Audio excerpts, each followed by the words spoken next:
आज आपण कहाणी अधिक मासाची पाहणार आहोत. म्हणजे अधिक मास नेमकं कसा तयार झाला, नेमकी काय कहाणी आहे त्याच्या मागे, ही आपण आज पाहणार आहोत. त्या अगोदर पॉझिटिव्ह थिंकिंग या चॅनलवर मनापासून खूप खूप स्वागत आहे. चॅनलला सबस्क्राईब केलं नसेल तर सबस्क्राईब करून घ्या. अशाच नवनवीन कहाणी माहिती तुमच्यासाठी घेऊन येत राहणार आहे. चला सुरू करूया. ओम विष्णवे नमः. ओम नमो भगवते वासुदेवाय. कहाणी सुरू करण्या अगोदर कमेंटमध्ये ओम नमो भगवते वासुदेवाय लिहायला विसरू नका आणि कहाणी आवडली तर व्हिडिओला लाईक नक्की करा. ऐका कहाणी अधिक मासाची.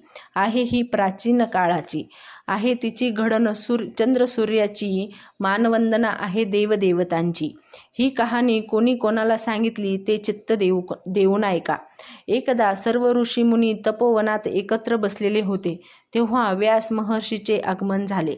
ते सर्व ऋषीमुनींना संबोधून म्हणाले, आपण सर्वजण धर्माचे पालन करतोच. आपापल्या या वर्षात अधिक मासाचे आचरण करायचे आहे. म्हणजे ऋषीमुनी जे महर्षी होते ते ऋषीमुनींना म्हणाले की आपल्याला या महिन्याच्या अधिक मासाचे जे आहे आचरण करायचे आहे, पालन करायचे आहे. आणि आपण नेहमी धर्माचे पालन करतो, पण आपल्याला आणखीन याचे अधिक मासाचे जे आहे व्यवस्थित आचरण करायचे आहे. तर ऋषींनी हा कोणता अधिक मास, कारण ऋषींना अधिक मास याबद्दल काहीच माहिती नव्हतं. तर ऋषी महर्षींना विचारतात की हा कोणता अधिक मास. त्यावेळेस महर्षी व्यास म्हणतात की अधिक मास म्हणजे जास्तीचा महिना, वर्षाचे एकूण महिने 12, 13वा महिना म्हणजे अधिक मास. तर ऋषी यावर प्रश्न विचारतात महर्षींना की तो कशासाठी आणि तो कुठून आला किंवा तो कशासाठी आला आणि त्याचे आपण काय करायचे.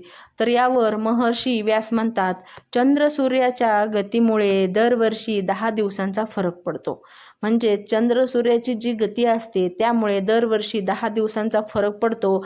3 वर्षानंतर असा एकूण एक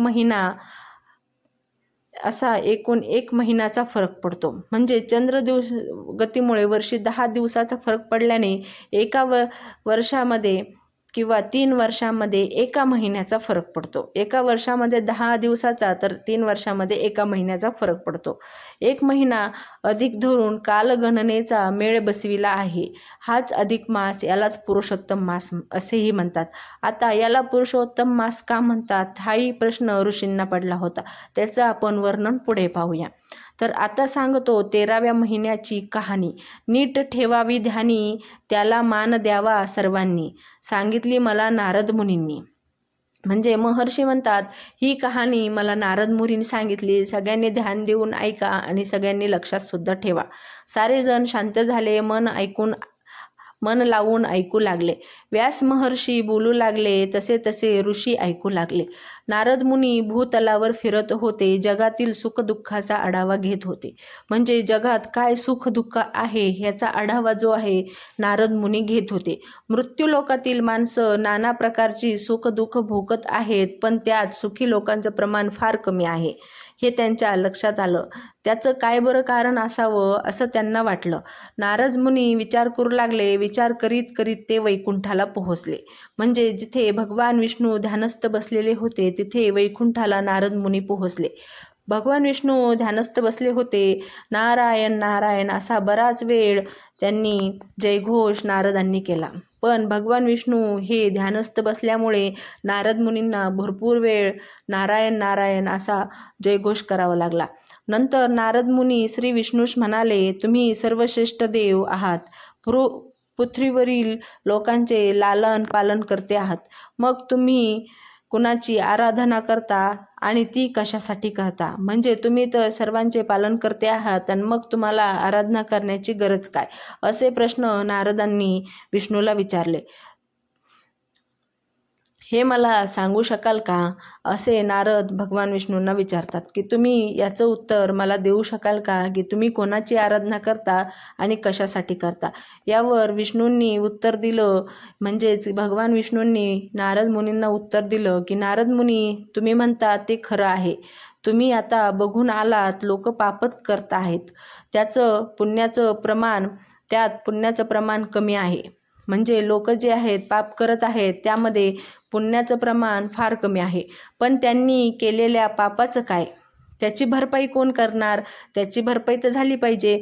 म्हणजे जी लोक पाप करत होते त्याची भरपाई इकडे भगवान विष्णू करत होते, असा याचा अर्थ झाला का? पाहूया पुढे.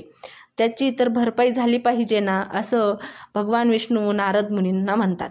नारदांना परत प्रश्न पडतो, ती भरपाई कशी होईल? ती भरपाई कोण करेल? आणि ती भरपाई करणार तरी कोण किंवा कुठून करायची? असा प्रश्न नारद भगवान विष्णूंना विचारतात. भगवान विष्णू यावर म्हणतात, होईल ती भरपाई पण होऊ शकेल. होईल ती भरपाई पण होऊ शकेल ती भरपाई करणारा अधिक मास आता येणार आहे. म्हणजे आता अधिक मासाची इथून सुरुवात होणार आहे. म्हणजे अधिक मास जो आहे, जी लोक भूतलावर पाप करत आहे त्याची भरपाई करण्यासाठी आता हा अधिक मास येणार आहे. म्हणजेच काय तर धोंड्याचा महिना, पुरुषोत्तम मास. नारदांना परत प्रश्न पडतो, अधिक मास? अधिक मास म्हणजे काय? अधिक मास काय आहे? अधिक मास कुठून येणार आहे? तर भगवान विष्णू यावर म्हणतात, होय, पापांची भरपाई करणारा अधिक मास. या मासाचं आराध्य दैवत श्री पुरुषोत्तम आहेत. म्हणजे भगवान विष्णू, भगवान पुरुषोत्तम हेच आहेत त्याचे आराध्य दैवत. पुरुषोत्तम याची भक्ती करण्यानं सर्वांना सुख लाभेल आणि तो सुखाचा मार्ग मी दाखवीन. चंद्र सूर्य यांच्या गतीत फरक पडतो, त्याचा मेळ हा महिना घालतो. दर 3 वर्षांनी तो येतो. महिन्यात सूर्य संक्रमण नसते म्हणून या महिन्यास मलमास ही म्हणतात. या महिन्यात लग्नादी मंगल कार्य करीत नाहीत. अधिक मास दुःखी झाला, आपली घराणी तो सांगू लागला, सर्वजण माझा तिरस्कार करत आहेत. हौस नाही, मौज नाही, मज्जा नाही, मला वाईट वाटले. मी ज्योतीत रणजडीत सिंहासन आहे, त्या सिंहासनावर पुरुषोत्तम मुरलीधर बसले आहेत. त्या पुरुषोत्तमाचं दर्शन विष्णूंनी मलमासाला घडवलं. म्हणजे विष्णू भगवानांनी त्यांचं जे दुसरं रूप आहे पुरुषोत्तम भगवानचं, त्यांना विष्णूंनी अधिक मासाला पुरुषोत्तमाचं दर्शन घडवलं, दर्शनानं चमत्कार केला. त्या अधिक मासाला दिव्य रूप आलं, लोखंड याचं सोनं झालं. म्हणजे ज्या अधिक मासाला कोणीही स्वीकारत नव्हतं, तो अधिक मास लोकांसाठी जसं काय सुतक पडल्यासारखा झालेला होता, तो अधिक मासाला पुरुषोत्तम देवाने स्वीकारलं काय, तर त्याचं लोखंडचं सोनं झालं. नारद मुनी म्हणतात, म्हणजे मलमास याचं महत्त्व वाढलं म्हणायचं. म्हणजे मलमासाला कोणी स्वीकारत नव्हतं तरीसुद्धा मलमासाचं महत्त्व वाढलं. असं ऐकून नारद मुनी जरा आश्चर्यचकित झाले. यावर व्यास म्हणतात, म्हणजे ही गोष्ट तर खरं व्यास महर्षी आणि ऋषींमध्ये चालू होती, पण मध्ये नारद मुनींनी विष्णूकडे जाऊन काय काय केलं हे सांगत होते.